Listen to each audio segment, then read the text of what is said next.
Grand Cherokee WJ, втора генерация, дизел, с кой мотор? 3.1. Любимецът на всички механици. Надува маркучите, почва да вдига много градусите. Имаме съмнение за някои от главите или пробита гарнитура.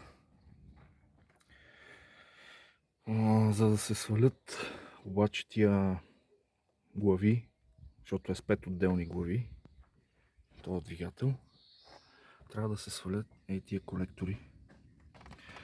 Аз съм разглобил вече някои неща,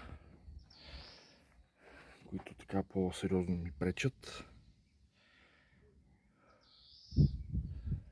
И защо никой майстор не иска да се занимава с 3.1?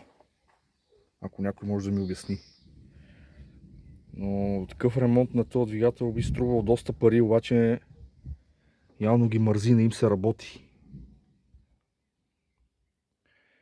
И аз сега сам ще си го ремонтирам. Не съм механик, аматьор съм. Имам някакви познания. И така.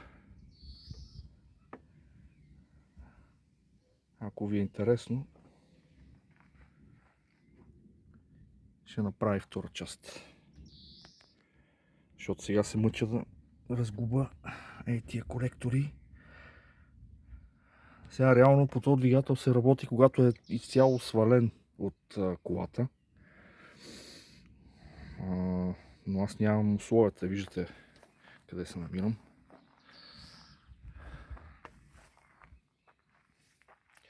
Нямам условията да го вада, нямам кранове, нямам нищо.